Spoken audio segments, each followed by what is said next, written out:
और दिसंबर के महीने में रूस के परमाणु वैज्ञानिक, रूसी न्यूक्लियर फोर्सेस के चीफ सहित पुतिन के 3 जनरलों की हत्या कर दी गई। इस मामले की जांच जारी है। तभी मॉस्को ने यह दावा किया था कि इन हाई प्रोफाइल हत्याओं का सबसे बड़ा टारगेट पुतिन हो सकते हैं और इस साजिश के पीछे यूक्रेन की खुफिया एजेंसी हो सकती है।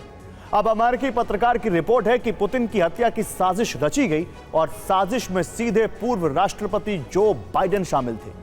क्या सच में बाइडेन प्रशासन ने पुतिन की हत्या की साजिश रची थी?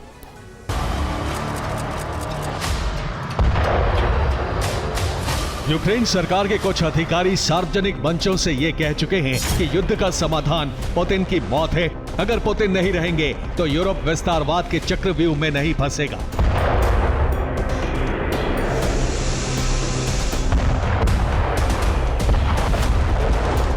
अमेरिका का बाइडेन प्रशासन भी जंग के लिए पुतिन को जिम्मेदार मानता रहा है।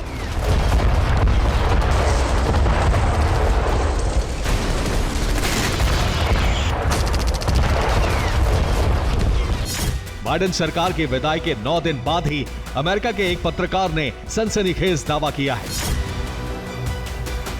ये अमेरिका के स्वतंत्र पत्रकार टकर कार्लसन हैं और अमेरिका के चुनाव से कुछ दिन पहले ही इन्होंने पुतिन का लंबा इंटरव्यू भी किया था। But then there was a unification, the union of the Grand Duchy of Lithuania and the Kingdom of Poland. अब टकर कार्लसन ने एक पॉडकास्ट में कहा है कि पूर्व विदेश मंत्री एंटनी ब्लिंकन बड़ी जंग छेड़ना चाहते थे। इसके लिए पुतिन की हत्या का षड्यंत्र रचा गया। इसके बारे में बाइडेन प्रशासन को जानकारी थी। हालांकि इस बात के कोई प्रमाण कार्लसन ने नहीं पेश किए और ना ही बाइडेन या ब्लिंकन ने इसका खंडन किया। इसके बाद रूसी संसद के स्पीकर ने चेतावनी जारी कर दी है।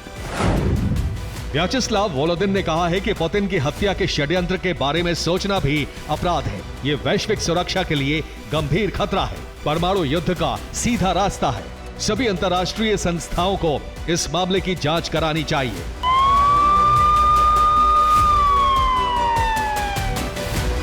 रूस के स्पीकर ने दावा किया है कि अमेरिका यूरोप में पुतिन समर्थक नेताओं की हत्या की साजिश रच रहा है।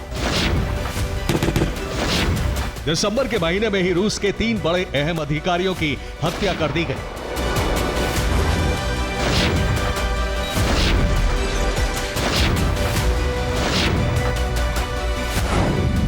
सत्रह दिसंबर को मॉस्को में बम धमाका करके रूसी परमाणु फोर्सेस के प्रमुख इगोर किरिलोव की हत्या कर दी गई। उससे पहले 15 दिसंबर को कार में बम लगाकर रूस के पीओडब्ल्यू जेलर सर्गेई येवस्कोव की हत्या कर दी गई। उससे 3 दिन पहले 12 दिसंबर को मिसाइल मैन मिखाइल शात्स्की की गोली मारकर हत्या कर दी गई।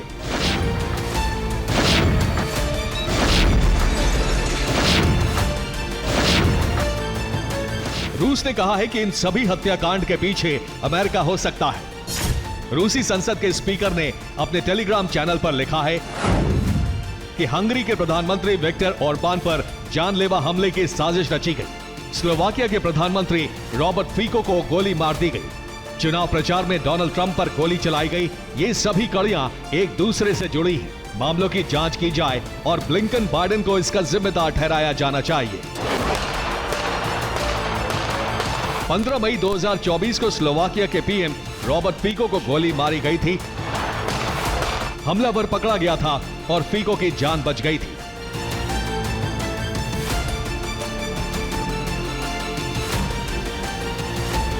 रूस ने कहा है कि यूरोप में अस्थिरता बढ़ाने के पीछे अमेरिका है और अगर पुतिन पर हमले की कोशिश भी हुई तो परमाणु युद्ध तय है।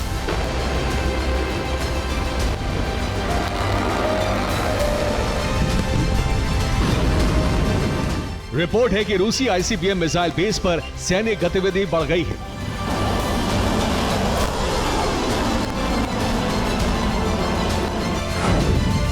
रूस ने nuclear ICBM base war ready कर दिए हैं।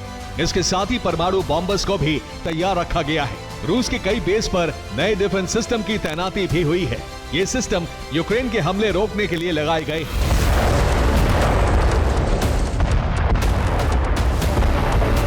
यूक्रेन और बाइडेन प्रशासन पुतिन की हत्या करके युद्ध विराम की कल्पना करते रहे हैं, लेकिन रूस के रुख से साफ है कि अगर राष्ट्रपति की हत्या के षड्यंत्र का एक भी सबूत मिला तो रूस परमाणु हमले के लिए तैयार हो चुका है। Bureau report, TV9, Bharatvarsh.